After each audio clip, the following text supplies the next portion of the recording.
Selamat sahabat saudara sekalian. Di bahasa Indonesia judulnya apa? Pelajaran ke-11. Allah sebagai ahli seni. God as artist. Kalau seni itu art. Art, seniawan. Artis itu orang. Kalau berarti seniman. Seniman, ya. Baik, so far kita pelajari beberapa aspek dari Tuhan. Pertama-tama kita bahas tentang Trinitas. Masih ingat? Lalu kita bahas tentang kesucian Allah. Kemudian kita bahas Allah sebagai penebus. Aspek-aspek yang kita sudah pelajari selama ini itu biasa kepada kita. Tetapi malam ini kita pelajari satu aspek yang jarang mendapat perhatian, yaitu God as artist. Padahal kalau kita pelajari Alkitab, ada banyak sekali referensi ayat-ayat di Alkitab yang memberikan indikasi kepada kita bahwa Allah yang kita sembah itu adalah Allah yang menyenangi atau mencintai keindahan. Coba buka introduction-nya. Hel, baca ayat hafalannya please. Satu hal telah kuminta kepada Tuhan, itulah yang kuingini, diam di rumah Tuhan seumur hidupku, menyaksikan kemurahan Tuhan dan menikmati baiknya. Mazmur 7 ayat 4. Ada yang missing di situ? Ada yang missing. Apa yang kalimat yang paling To belakang? behold the beauty of the Lord. Itu dia. Kalau dalam bahasa Inggris dikatakan to behold the beauty of the Lord, untuk melihat apa? Keindahan dari Tuhan. Hal baca kalimat yang paling akhir di introduction. Keindahan adalah kebenaran. Keindahan kebenaran. Tulis puitis John Keats ketika Keats dengan yakinnya menekankan hal ini. Sesungguhnya Allah adalah kebenaran, dan kebenaran itu indah. Semua ciptaannya menyaksikan fakta bahwa Allah adalah ahli seni dan pencinta keindahan. Itu yang mau ditekankan dalam pelajaran hari ini. Penciptaan itu sendiri menyaksikan kenyataan bahwa Allah adalah seorang seniman dan seorang yang sangat mencintai keindahan. Buktinya apa? Saudara pernah berdiri di depan akuarium ikan laut? Itu ikan seperti dicat. Warnanya itu seperti dicat. Hitam, kuning, merah, pink, biru, hijau. Segala macam warna ada di sana. Seperti dicat. Dan indah sekali. Di belakang rumah kami ada beberapa pohon bunga, tapi ada satu yang disebut Wijaya Kusuma. Pernah lihat? Dia harus lihat, tapi itu bunga tahan cuma sehari. Begitu mekar, bunga yang lainnya terus kelihatan jelek sih, kurang indah. Memang bagus sekali, tapi sudah itu hilang. Di situ kelihatan bahwa apa yang dikatakan di statement ini sangat benar. Penciptaan itu sendiri menyaksikan bahwa Allah itu adalah seorang seniman dan dia adalah seorang pencinta yang indah. Next please. Di bagian yang pertama, pelajaran hari Minggu, di sana Allah sebagai apa? Penjunan. Allah sebagai Penjunan. seorang penjunan. Bahasa Inggrisnya potter.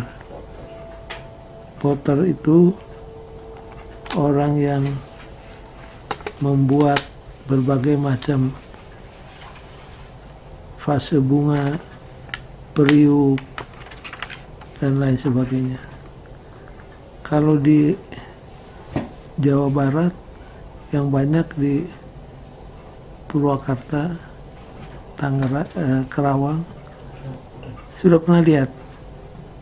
Di Manado ada juga sempat. Di Manado ada? Ada. Gembokan. Iya.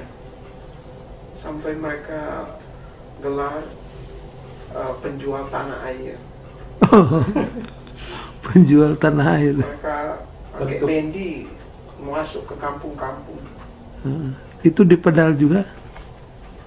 Oh, enggak pernah saya lihat. Iya, kan mestinya di pedal. Ini kan ada Mereka lantaran bikin sini. kayak vas bunga, tompayan, apa semua itu. Sudah harus perhatikan jari jemarinya. Begitu terampil, bentuk apa saja sepertinya bisa dibikin. Dan memang kalau yang sudah kawakan,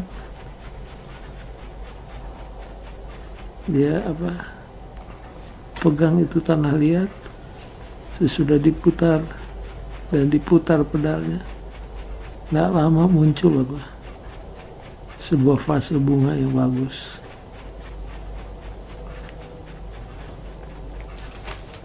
Di Yesaya pasal 64 ayat 8. Coba buka ayatnya, Yesaya 64 ayat 8. Tetapi sekarang, ya Tuhan, Engkaulah Bapa kami. Kamilah tanah liat, dan Engkau yang membentuk kami. Dan kami sekalian adalah buatan tangan-Mu. Jadi Nabi Yesaya menggambarkan hubungan kita dengan Tuhan seperti siapa? Tukang penjunan dengan tanah liat. Engkau adalah penjunan, kami semua adalah hasil pekerjaan tangan-Mu. Kalau sudah buka kembali Kejadian 1 ayat 26-27, di sana kelihatan bahwa Tuhan itu benar-benar seperti seorang penjunan. Dia membentuk manusia dari debu tanah. Kitab Kejadian pasal 1 menceritakan bahwa Allah menciptakan manusia pertama dari debu tanah. Kenyataannya, kata dalam bahasa Ibrani untuk manusia Adam sangat bertalian erat dengan kata untuk tanah, yaitu Adamah. Kalau manusia bahasa Ibraninya Adam. Kalau tanah bahasa Ibraninya apa? Adamah. Jadi kalau dalam bahasa Ibrani kelihatan seperti hubungan erat antara manusia dengan tanah. Jadi Tuhan menciptakan manusia dari tanah liat.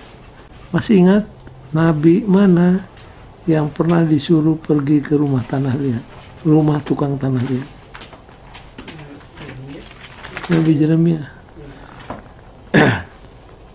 Tuhan seringkali memberikan perintah yang membuat kita bertanya. Yeremia kan seorang nabi, disuruh pergi kemana? Penjunan. Ke rumah penjunan untuk apa? Melihat cara bikin Enggak, kerja. untuk belajar firman Tuhan. Kalau tukang penjunan disuruh pergi ke rumah Yeremia untuk mendengar firman Tuhan itu Lumrah. karena yang satu kan tukang penjunan, yang satu nabi yang selalu dapat ilham. Kalau sama tukang penjunan pergi ke rumah Nabi Yeremia, di sana akan ku perdengarkan firmanku, itu masuk di akal. Tapi ini Yeremia disuruh pergi ke rumah penjunan untuk dengar firman Tuhan. Begitu Nabi masuk, yang punya usaha pikir nih Nabi mau pesan apa ini. Jadi Yeremia perhatikan. Kalau saudara simak, pelajaran apa yang Yeremia dapat dari tukang penjunan? Tukang penjunan heran, nih Nabi kok datang ke rumah saya untuk belajar firman Tuhan.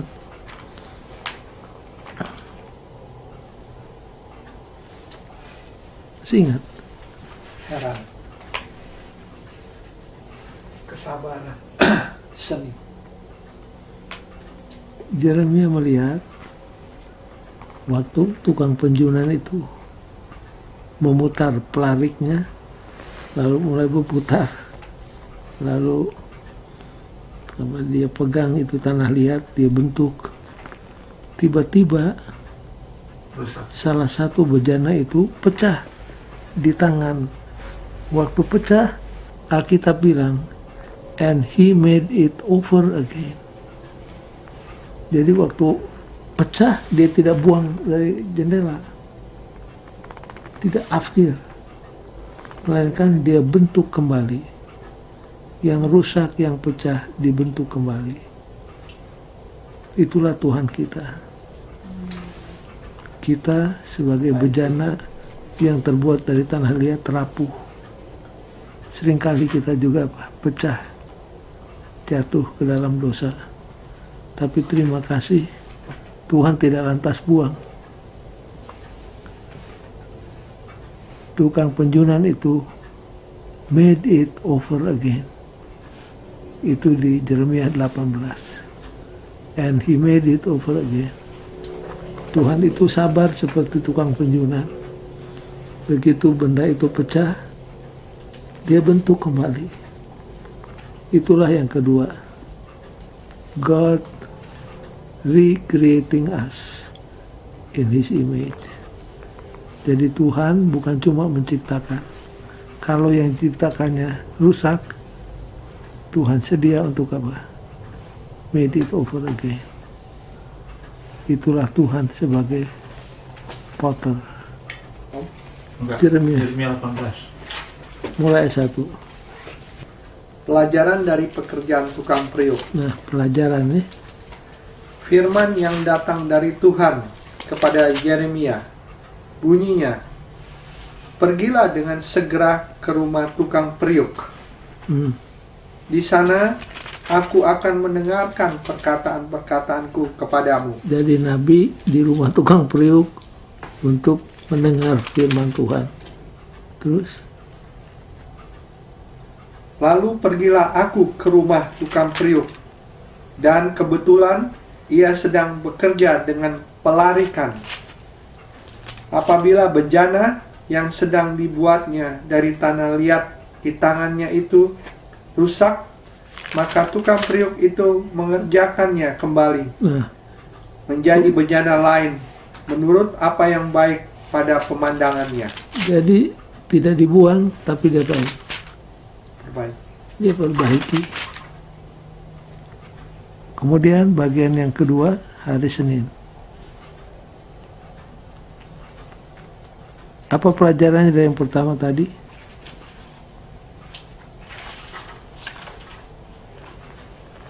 Tuhan selalu memberikan second chance, third chance, fourth chance kepada kita yang seringkali jatuh ke dalam dosa.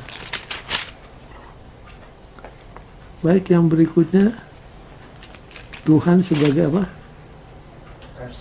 Arsitek. Di bahasa Indonesia apa terjemahannya? Bahasa Indonesia apa? Allah sebagai arsitek. arsitek. arsitek. Sebagai arsitek.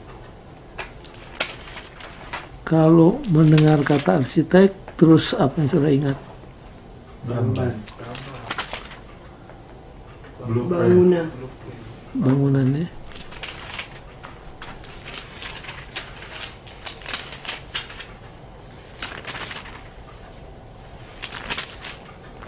Sudah perhatikan jalan raya di Amerika, freeway, apalagi jembatan layangnya itu. Untuk membuat itu sudah bukan main-main. Kita ya enaknya tinggal jalan di atasnya. Tapi saya suka berdiri melihat itu jembatan layang itu. Itu mereka mesti atur kemiringannya, ya, supaya kalau mobil bikin lingkaran di atas jangan terlalu patah. Itu memerlukan keahlian yang luar biasa.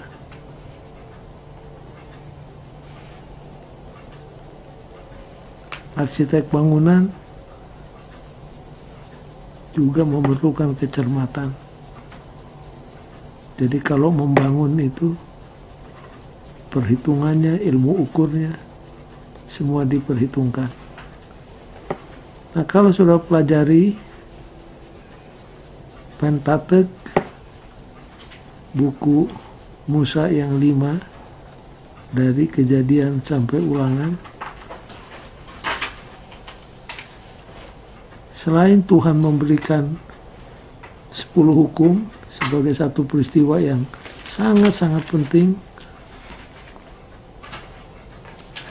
apakah sudah perhatikan bahwa waktu Tuhan menyuruh Musa membangun Ka'bah, Keluaran 25 ayat 8, suruhlah orang Israel membangun apa? Ka'bah, supaya aku boleh tinggal di tengah-tengah mereka. Nah, sesudah Tuhan keluarkan perintah itu, lalu Tuhan memberikan apa? Memberikan detailnya. Sampai kadang-kadang kalau kita baca Keluaran 25 sampai 31 ayat 11, terasa Alkitab itu sangat apa? Membosankan. Kalau pasal pertama, kedua ya masih enak dibaca karena cerita. Tapi begitu sampai di pasal 25, mulai ayat 10 sampai 31, benar-benar memerlukan self disiplin untuk selesaikan tamat buku itu. Orang bisa berhenti bacaan tahunan di sini. Saya dilompat.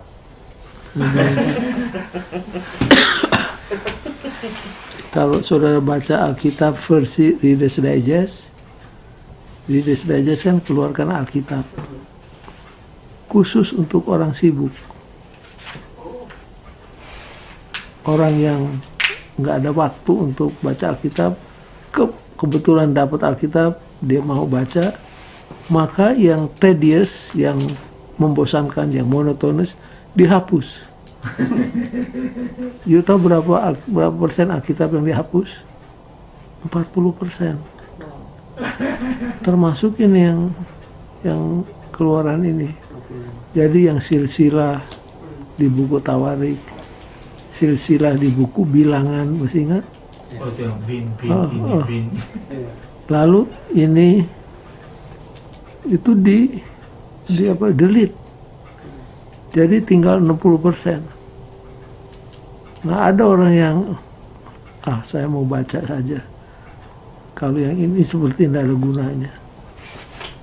Tapi kalau saya perhatikan, Tuhan kita itu bukan Tuhan yang ahli dalam general, sampai yang spesifik, yang kecil-kecil dan diulang-ulangi. Itu yang bikin seringkali agak membosankan diulangi. Jadi begini, waktu Tuhan menyuruh membangun Ka'bah, Tuhan kasih perintah, ininya mesti begini, panjangnya sekian, ini mesti begini, dibuat dari ini. Oke? Maunya waktu Ka'bah itu dibangun, bilang aja, maka Ka'bah dibuat sesuai dengan perintah yang diberikan. Ini enggak, diulangi lagi. Lalu waktu tua-tua bangsa Israel memberikan sumbangan, si ini, bin ini memberikan bantuan sekian banyak emas, sekian banyak perak, sekian banyak persembahan. Maunya kalau kita, pemimpin yang lain juga mengikuti sama jumlah pemberiannya, mengikuti yang pertama. Ini enggak, 12 kali diulangi. Tapi ya, begitulah. Kalau direnungkan, Heng coba hitung cepat-cepat. Berapa pasal Pentateuch?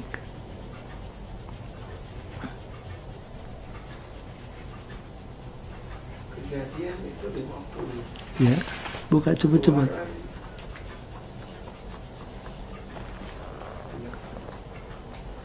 Keluaran 30. Nah, supaya saudara lihat, Keluaran 40. 90. Imamat 27. Imamat 27. Sudah berapa? 117. 117. Bilangan Bilangan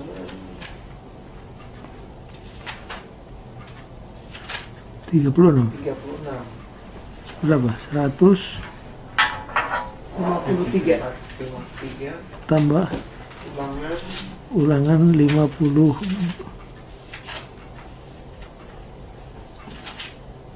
Berapa? Udah berapa? 34 So, 87. 187. berapa? 187. Pasal. Dari 187 pasal, 50 itu berapa persen? 20, hampir 20%. Kalau misalkan aja 200, 50 bagi 200 berapa? Seperempat ya. Ini lebih dari seperempat. Jadi lebih dari seperempat itu berisi perintah untuk membangun apa? Ka'bah dengan detailnya. Nah, saudara-saudara sekalian, kalau satu item dibahas dan memakan tempat sampai lebih dari seperempat, there must be something very significant. Nah, kalau ditambah dari buku-buku lain tentang Ka'bah, sudah tahu berapa jumlahnya? 100. Ada 100 pasal dalam seluruh Alkitab bicara tentang apa? Ka'bah. We cannot afford to just bypass sanctuary. Kita tidak bisa katakan, ini membosankan, ini monotonous. Tidak bisa. Kalau sampai Tuhan menggunakan begitu banyak space untuk sanctuary, there must be something very important, very special about it. Dan memang kalau saudara pelajari, sanctuary yang dibangun oleh Musa itu kecil, tapi sangat indah. Yang membangunnya, yang membuatnya diberikan wisdom, diberikan skill oleh Tuhan untuk mengerjakannya. Kecil tapi sangat indah. Demikian juga Ka'bah yang dibangun oleh Salomo.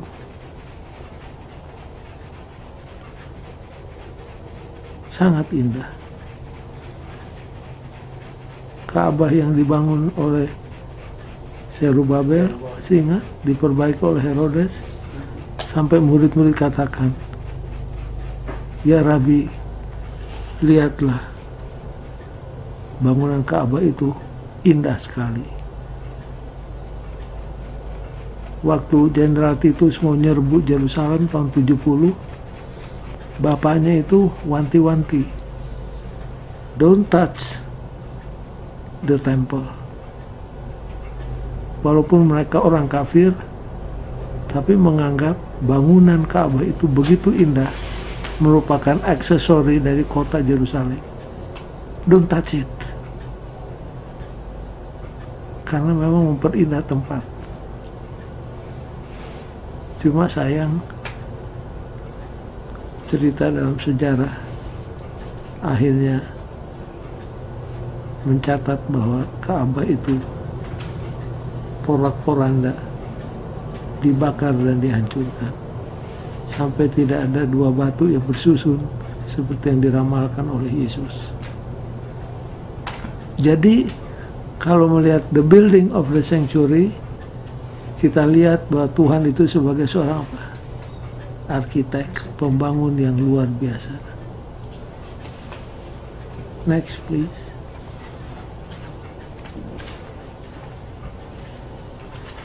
Dan Tuhanlah yang memberikan wisdom, skill kepada artisan untuk membuat dekorasinya secara mendetail. Dan jangan lupa, yang dibuat Musa melalui para ahli itu baru Ka'bah di mana? Padang belantara. Di padang belantara, di dunia. Dan itu merupakan bayangan daripada Ka'bah yang di surga. Kalau bayangan aja begitu indah, apalagi yang aslinya nanti. Hel, coba baca hari Senin punya. Hari apa berita? Hari Senin, Iya.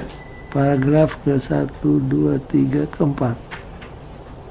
Allah adalah arsitek dari semuanya itu. Bahkan para tukang ahli bangunan untuk dekorasi sekecil apapun. Tidak ada yang merupakan rancangan manusia. Dari 5 buku pertama yang ditulis Musa, lebih banyak pasal sehubungan dengan rencana-rencana dan berikut pembangunan mezbah ini serta perabot-perabotnya daripada pokok bahasan lainnya. Kenapa sampai Tuhan membuat Ka'bah itu indah? Baca bold letters paling bawah ya. Menurut Anda, mengapa bait suci itu harus begitu indah? Mungkin supaya orang merasa kagum di hadapan kuasa dan kebesaran Allah. Oke, itu dia. Supaya kalau orang melihat Ka'bah, ada perasaan kagum, sense of awe before the power and grandeur of God. Sama kalau misalkan sudah pergi ke Grand Canyon. Sudah pernah, Jim? Belum. Belum. Kalau gitu you mesti rencanakan. Siapa yang sudah pernah ke Grand Canyon? Dulu Tapi pernah. pernah. Jadi, Emang bagus dong, pendeta. Oh, bagus. Hel, kalau you berdiri di depannya, you nggak bisa ngomong. Kita cuma bisa katakan, how great thou art. Sekarang mereka bikin Kaca. Iya, iya kayak menjorok ke dalam. iya menjorok ke waktu kami dulu enggak ada. Ya kita juga belum pernah ke situ. Obama yang resmi itu. Jadi kalau ini Grand Canyon jurangnya ada yang menjorok ke atas sana. Ini ngeri sekali bikinnya. Yang sangat keren. Kan? Yeah, and the floor is glass, so you can see through. Hah? Oh, ya? Iya, gelas. Jelas. Iya, You can see. Lantainya gelas. jadi bisa lihat. Oh, ya? Tanpa itu saja, kalau kita Helikopter juga kalau mau sewa bisa mereka. cuma lihat aja, ya. Memang nggak bisa kata-kata, nggak cukup untuk menggambarkan. Memang hebat, dahsyat. Jadi kita hanya bisa narik nafas dan katakan betapa dahsyatnya Tuhan. Kalau belum sempat ke sana, di Phoenix juga ada Sedonia, tapi dalam bentuk lebih kecil, tapi itu pun hebat. Kalau melihat itu seperti dipahat lalu dicat, memang hebat, dahsyat sekali. Nah, itu berbicara tentang alam ciptaan Tuhan yang sudah dinodai oleh dosa. Bayangkan sebelum dinodai oleh dosa, betapa indahnya ciptaan Tuhan.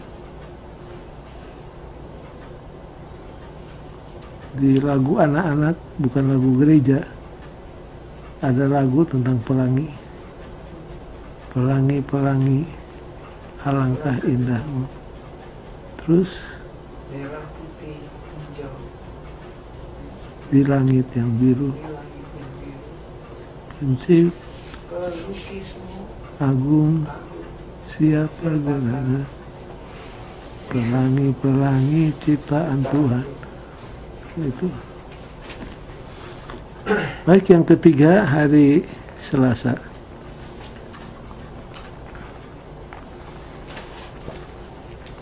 Tuhan sebagai musik, apa, bahasa Indonesia apa? sebagai ahli musik. Ahli musik.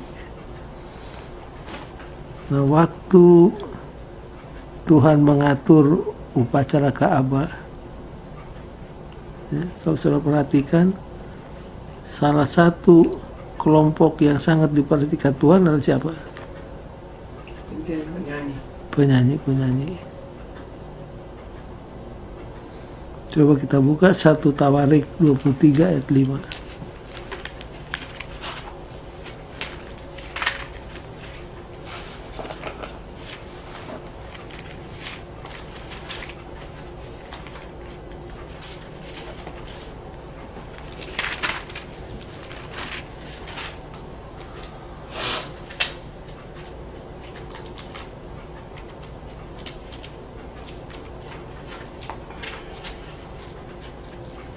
Coba buka, Jim.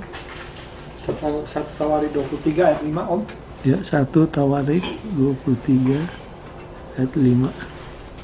4.000 orang menjadi penunggu pintu gerbang, dan 4.000 orang menjadi pemuji Tuhan dengan alat-alat musik yang telah kubuat untuk melakukan puji-pujian, kata Daud.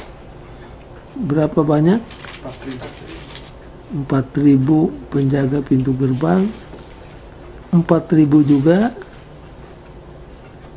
Memainkan ya, alat musik. 4.000 itu banyak sekali. 4.000.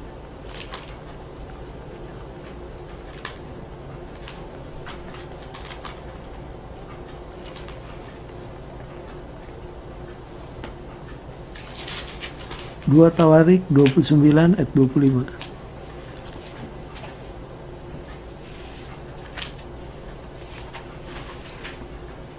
Dua Tawarik Ayat 25, Om. 29 Biasanya ayat dari ayat 25. Ia menempatkan orang-orang Lewi di rumah Tuhan dengan ceracap, gambus, dan kecapi sesuai dengan perintah Daud dan Gad, pelihat raja, dan Nabi Nathan, karena Tuhanlah perintah itu dengan perantara nabi-nabinya.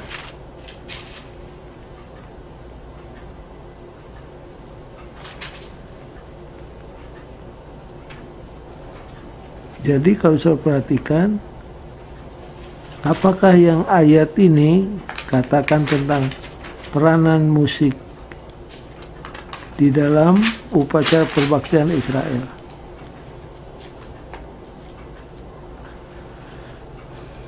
Dengan membacanya saja, kita dapat kesan bahwa musik memainkan peranan yang sangat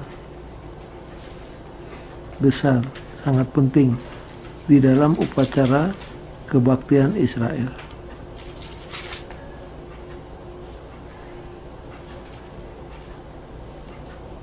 Bagaimana di gereja kita sekarang? Nah, jangan lupa saudara-saudara, musik itu bisa mengangkat pikiran kita lebih dekat ke sorga. Saudara pernah duduk lalu mendengarkan lagu The Great Hallelujah dinyanyikan oleh Mormon Tabernacle Choir? Tiap kali kita dengar lagu itu, gimana kita ingat suasana di sorga.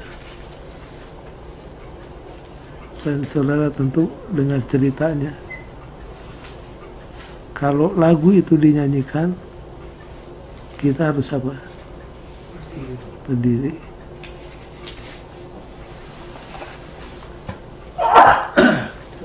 Dan lagu itu kalau dinyanyikan memang sangat apa? Sangat Nikmat. ya, bukan cuma kita nikmati, tapi jiwa kita rasanya apa? Terangkat ke surga. Seharusnya peranan musik di gereja itu demikian. Cuma saudara kan tahu, salah satu tugas Lucifer di surga adalah apa?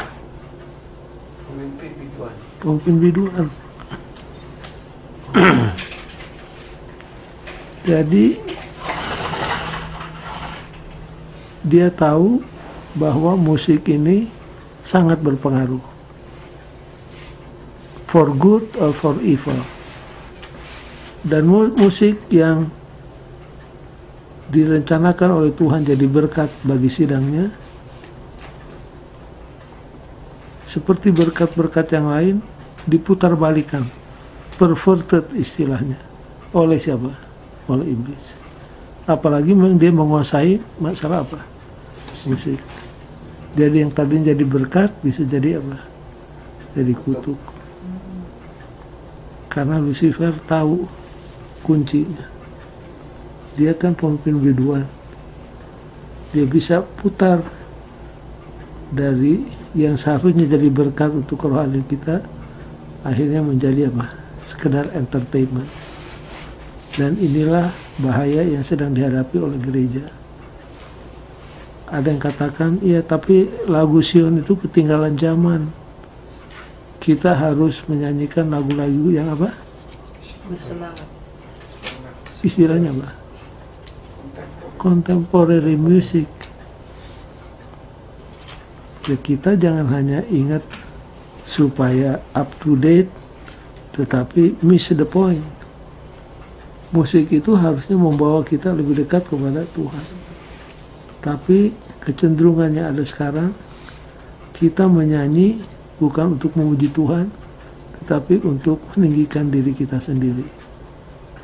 Jadi kita seperti artis bayaran. Nah, ini harus kita perhatikan. Saya sendiri bukan ahli musik, tapi kecenderungan yang kita lihat sekarang ini cukup memprihatinkan. Banyak dari antara kita taste-nya untuk musik sudah berubah.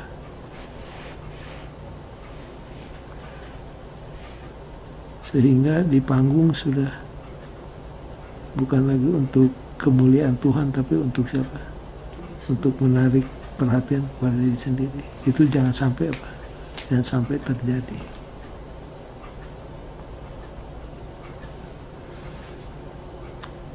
Bayangkan kalau acara kebaktian ada musik.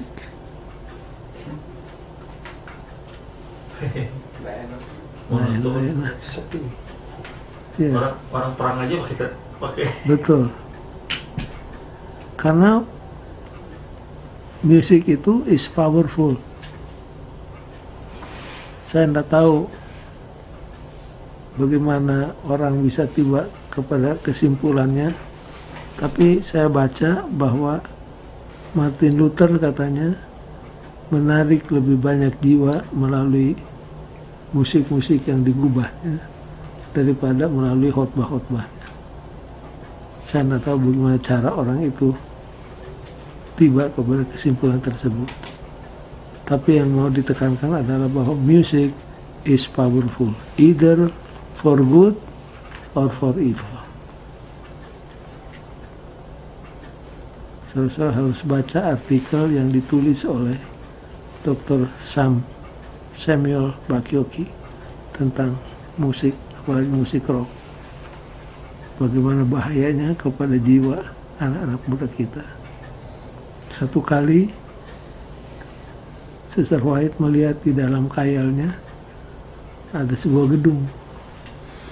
Di situ berkumpul orang-orang Kristen, anak-anak muda Kristen. Kelihatan malaikat menaungi gedung tersebut. Tapi kemudian dari gedung yang sama itu terdengar musik duniawi, dan Sister White melihat satu persatu dengan muka yang sedih. Malaikat surga tinggalkan itu gedung. Jadi jangan sampai itu terjadi di dalam hidup kita. Next please.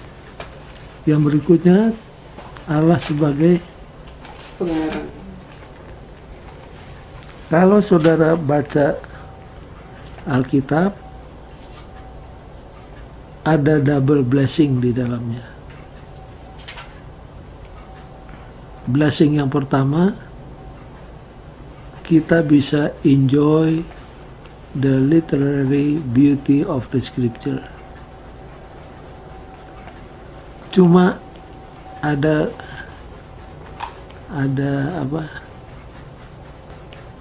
kekurangannya. Karena Alkitab ini ditulis bahasa aslinya bahasa apa? Ibrani dan Aramaik, Perjanjian Lama. Alkitab Perjanjian Baru bahasa Greka. Nah, waktu diterjemahkan ke bahasa Inggris atau ke bahasa Indonesia, tidak seluruhnya direproduce. Artinya ada yang kurang. Nah, mereka yang mendalami bahasa Ibrani, Aramaik, Greka, lalu baca Alkitab, mereka bisa melihat lebih dalam keindahan daripada tulisan nabi-nabi di Alkitab. Seperti buku Ayub, buku Mazmur. Di sana terdapat keindahan yang luar biasa. Contohnya, kalau saudara baca Mazmur 119, Mazmur 119 berapa ayat? Alfabet bahasa Ibrani berapa yang?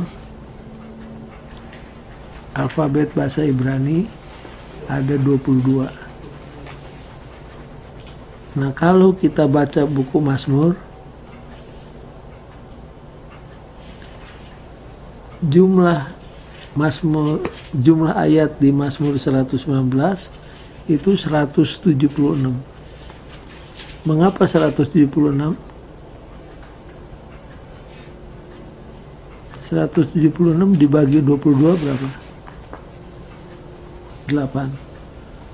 Nah, saya tidak tahu di Alkitab saudara-saudara, tapi di Alkitab bahasa Inggris itu 88 ayat. Saudara perhatikan enggak? Hel, you punya Alkitab? Dia perhatikan. Saya nggak tahu di bahasa Indonesia. Mazmur 119.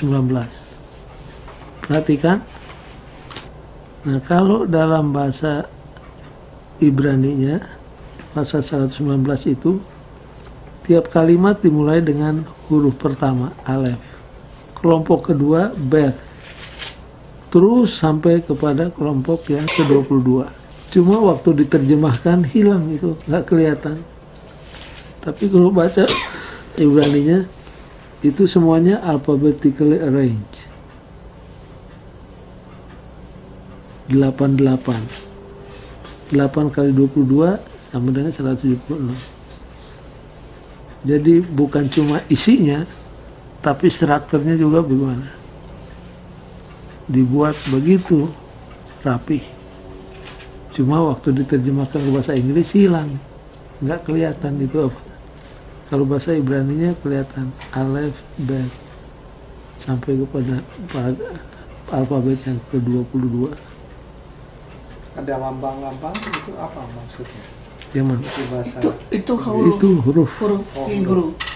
Itu huruf Hebrew. Ini Aleph, ini Bet, dan seterusnya. Tapi walaupun oleh karena penterjemahan itu tidak reproduce semuanya, paling sedikit dan saya rasa lebih penting dari semuanya adalah yang B. Kita masih menikmati apa? The truth about God as revealed in the Bible. Berbahagialah mereka yang mengerti bahasa Ibrani, bahasa Aramaik. Mereka bisa membaca lebih meresapinya lagi. Tapi kalaupun kita tidak punya kesempatan belajar bahasa Ibrani, bahasa Aramaik, at least kita masih dapat berkat yang mana? The truth about God as revealed in the Bible.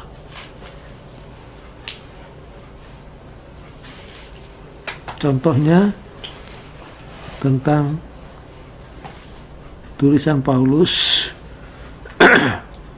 Tulisan Paulus menurut Rasul Petrus bagaimana? Ada tulisan-tulisan saudara Paulus kata Petrus yang sulit untuk apa? Dimengerti. Tapi tidak semuanya sulit dimengerti. Ada tulisan-tulisan Paulus yang sangat enak dibaca dan mudah dimengerti. Contohnya, kalau saudara baca suratan Paulus kepada jemaat di Roma, pasal berapa yang saudara nikmati betul-betul?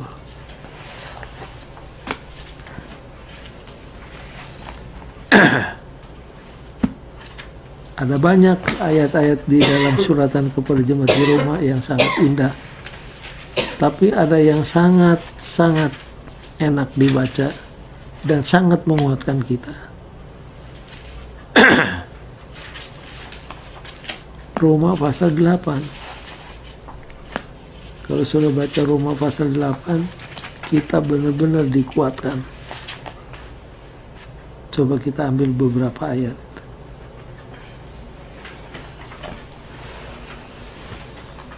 Sudah dapat Roma?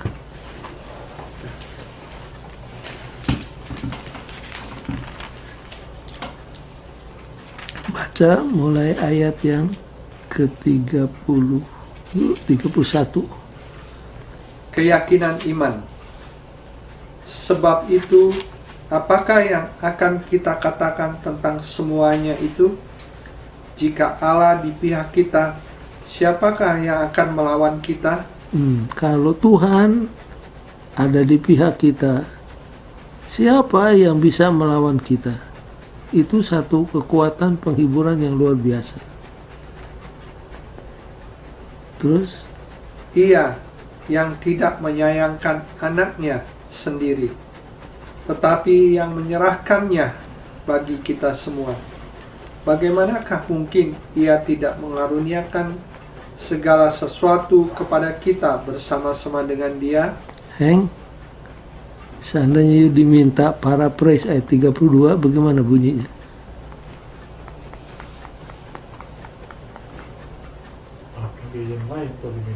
Itu dia. Sedangkan Yesus, anaknya sendiri, diserahkan, dikorbankan untuk kita. Apalagi yang lain yang lebih kecil dari itu. Sedangkan Yesus saja diberikan. Sampai ada orang katakan, pada waktu Tuhan memberikan Yesus ke dunia ini, kita tidak bisa meminta lebih dari itu. Karena kita sudah mendapat semuanya waktu Tuhan berikan Yesus. kita tidak bisa minta sesuatu yang lebih baik karena Tuhan sudah memberikan the best in Jesus. Terus, siapakah yang akan menggugat orang-orang pilihan Allah? Allah yang membenarkan mereka. Siapakah yang akan menghukum mereka? lompat kayak 35. Siapakah yang akan memisahkan kita dari kasih Kristus? Penindasan atau kesesakan atau penganiayaan atau kelaparan atau ketelanjangan atau bahaya atau pedang? Terus, Seperti ada tertulis, oleh karena engkau kami ada dalam bahaya maut sepanjang hari. Kami telah dianggap sebagai domba-domba sembelihan. Tetapi dalam semuanya itu, kita lebih daripada orang-orang yang menang oleh Dia yang telah mengasihi kita. Sebab aku yakin bahwa baik maut maupun hidup, baik malaikat-malaikat maupun pemerintah-pemerintah, baik yang ada sekarang maupun yang akan datang,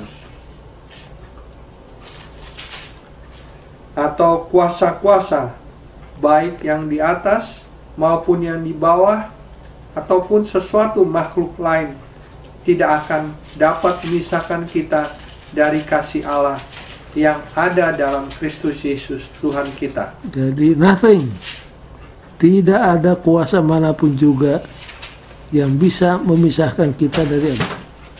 Kasih Kristus. Nah, ayat ini adalah ayat yang sangat memberikan apa?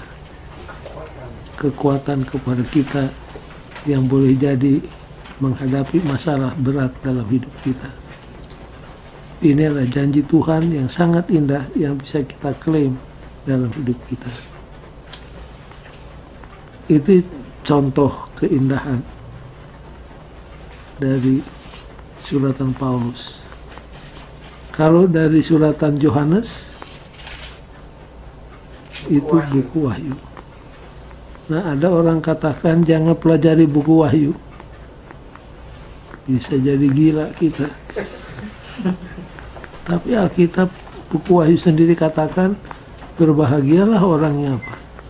Yang membaca, mendengar, dan menuruti apa yang tertulis di dalamnya. Jadi kalau kita baca buku Wahyu, kita akan merasakan berkatnya. Hel, coba buka pelajaran hari Rebo,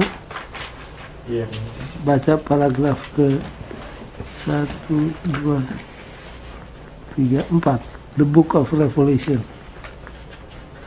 Hari Rabu katanya, Ya, seperti seorang pemanjat tebing yang di bawah. Masih ke kitab bawah. Wahyu Ya, juga berisi kata-kata mosaik yang mengagumkan, yang digunakan Allah untuk menggambarkan sejarah keselamatan. nah, jadi banyak berisi apa? Mosaik, Uh, kata-kata mosaik yang mengagumkan, yang digunakan Allah untuk menggambarkan sejarah keselamatan. Nah, kita sudah pelajari salvation history. Kemudian, Banyak dari kitab itu diambil dari perjanjian lama. kalau sudah mau mengerti buku Wahyu, harus mengerti buku perjanjian lama. Mengapa? Karena banyak sekali kutipan-kutipan diambil oleh Rasul Yohanes pada waktu menulis buku Wahyu. Jadi, tidak mungkin kita mengerti isi buku Wahyu tanpa dilatar belakangi dengan pengetahuan tentang buku perjanjian lama. Misalkan saja tentang Babylon. Mistik Babylon dalam buku Wahyu hanya bisa dimengerti kalau kita pelajari buku Yeremia tentang Babylon. Terus, Hel, Membaca dihadapkan dengan permadani kata-kata, ungkapan, dan tema yang rumit, yang dipinjam dari beberapa penulis Alkitab, tapi sekarang dirajut bersama-sama ke dalam kain yang sama sekali baru. kitab terakhir dari Alkitab ini ditulis dalam gaya bahasa yang sangat berbeda dengan yang digunakan Paulus dan penulis kitab suci, penulis kitab Injil. Malahan kita hampir kewalahan dengan estetis atau keindahan yang luar biasa yang ditunjukkan secara hati-hati di sekitar 7 bagian dari bait suci surgawi, masing-masing terbuka dengan akses yang lebih dalam ke pengadilan surgawi. Kitab Wahyu merupakan pertunjukan keindahan yang luas. Allah bisa saja melengkapi Yohanes dengan dokumen sejarah untuk menyampaikan pelajaran tentang kisah keselamatan. Namun yang kita lihat adalah pemandangan menarik yang mengisah keselamatan. Namun yang kita lihat adalah pemandangan menarik yang menggambarkan pertentangan besar antara Kristus dan setan, mengembangkan pertunjukan apokaliptis yang diberikan sebelumnya kepada Daniel dan Yehezkiel. Jadi buku Wahyu juga berisi dengan kompleks tapestry of words, phrases, and themes yang dipinjam daripada penulis-penulis Alkitab lainnya. Terlebih gambaran tentang 7 pemandangan dari Heavenly Sanctuary. Contohnya, saudara baca Wahyu 4 dan 5. Kalau saudara baca itu dan imajinasikan dalam pikiran saudara betapa hebat dan dahsyatnya surga itu. Baik, yang terakhir untuk ini malam, Tuhan sebagai apa? Bahasa Indonesia apa? Pemahat. Tuhan sebagai pemahat.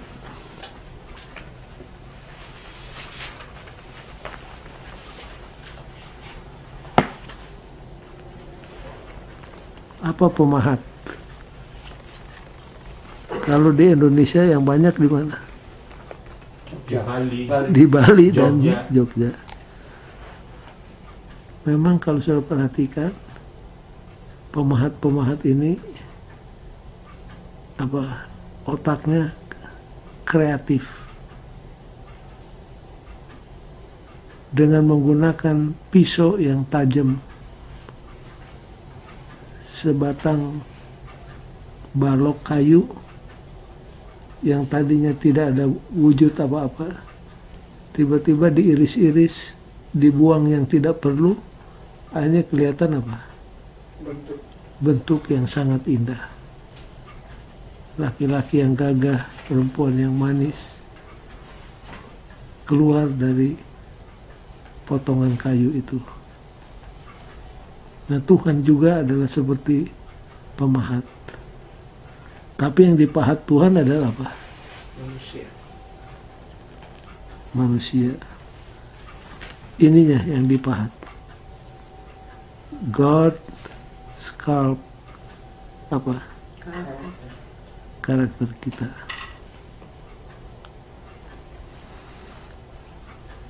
Siapa-siapa di Alkitab yang dipahat tabiatnya oleh Tuhan? Ada banyak. Yakub, Daud, Petrus, Paulus. Paulus katakan barang siapa yang hidup dalam Kristus, ia menjadi ciptaan yang baru. Paulus seorang penganiaya yang kejam, sadistik, telah dipahat oleh Tuhan, akhirnya berubah menjadi penginjil, pengkhotbah yang luar biasa. The greatest theologian ever lived on earth adalah Paulus.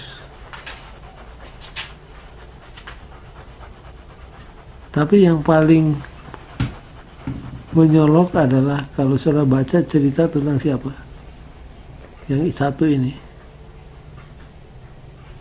Maria Magdalena. Kalau saudara baca cerita dia, memang Tuhan itu luar biasa sebagai pemahat tabiat yang tadinya penuh dengan kejahatan. Berapa iblis pernah diusir dari Magdalena? 7. Nah, itu bukan 7 iblis sekaligus masuk. 7 kali dia kerasukan. Jadi hidupnya sudah menjadi tempat tinggalnya iblis, gonta-ganti iblis. Tapi kalau saudara baca di buku Kesamaan halaman 568, ceritanya sangat menggugah. Hel, coba buka Hari Kamis. Iya. Udah menyebar. Dapat. Iya. Baca contoh yang lain. Contoh baik yang lain adalah Maria Magdalena. Maria telah besar dosanya, tetapi Kristus mengetahui keadaan yang telah membentuk kehidupannya. Ialah yang telah mengangkatnya dari keadaan putus asa dan kebinasaan. 7 kali dia telah mendengar Yesus mengharik setan-setan yang menguasai hati dan pikirannya. Ia telah mendengar suaranya yang nyaring kepada Bapa demi kepentingannya. Ia mengetahui betapa menjijikkan dosa itu terhadap kesuciannya yang tidak bernoda itu. Dan dalam kekuatannya ia telah menang. Seorang yang telah jatuh dan yang pikirannya menjadi tempat tinggal setan telah dibawa lebih dekat kepada Juru Selamat dalam persekutuan dan pelayanan. Maria berdiri di sisi salib. Maria mula-mula tiba di kubur sesudah kebangkitannya. Mungkin kata mula-mula diganti. Maria adalah yang pertama berada di kubur. Terus Maria adalah yang pertama tiba di kubur sesudah kebangkitannya. Marialah yang mula-mula memasyurkan Juru Selamat yang sudah bangkit itu. Kalau di statement yang lain, ini Hoyt katakan, Alkitab katakan,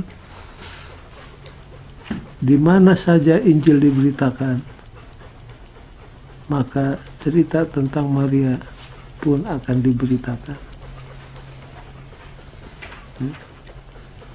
Seorang yang hidupnya penuh dengan kejahatan, penuh dengan dosa, tapi telah dipahat oleh Tuhan sehingga menjadi seorang yang luar biasa. Teruskan, Hel. Sejarah keselamatan penuh dengan kreativitas ilahi, memulihkan kembali gambar Allah yang hilang di dalam laki-laki dan perempuan yang telah jatuh. Injil bukanlah kosmetik pembersih wajah. Nah itu, Injil bukan apa? Kosmetik pembersih wajah. Tapi suatu orientasi perubahan hidup yang bergerak dengan kuasa yang membersihkan, membentuk, dan memperindah. Injil Yesus Kristus dengan kreatif membangun integritas dan keutuhan. Sifat baru yang murni adalah hasil dari pekerjaan yang dinamis dalam batin, suatu kreativitas ilahi yang memulihkan keindahan di dalam kehidupan yang telah jatuh penuh dosa. Jadi perubahan itu bukan sekedar kosmetik facelift, bukan cuma luarnya saja, bukan cuma kulitnya, tetapi jauh di lubuk hati nuraninya. Itulah yang diubah oleh siapa? oleh Tuhan. In conclusion, God is a lover of what is beautiful. Ini gambar bunga tapi nggak seindah aslinya.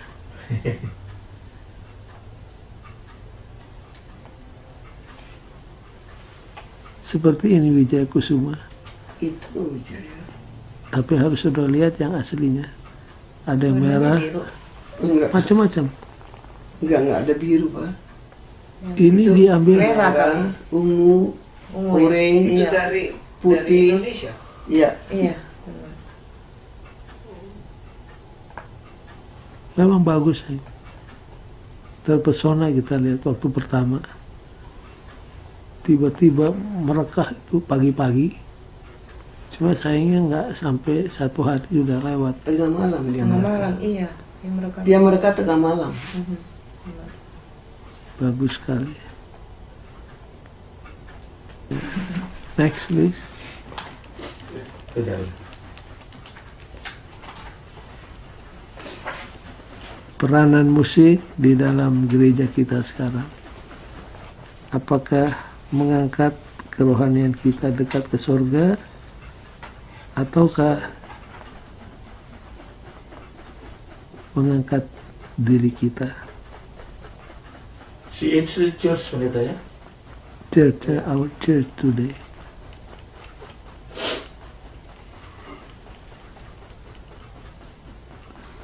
Sampai sekarang masalah musik ini masih terus diperdebatkan. Kita harus berdoa kepada Tuhan supaya Tuhan berikan kepada kita kepekaan tentang musik di gereja kita.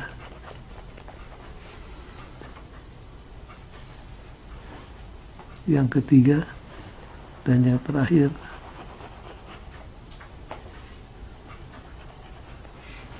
Tuhan bukan hanya membuang dosa dari hidup kita dalam pengampunan, tapi juga Tuhan memulihkan kita dan memperindah kita kembali. To restore, re-beautify. Kutipan yang berikutnya harus dibaca. Ya, pendeta. Hari Jumat. Ya. Hari Jumat kutipan Ellen White.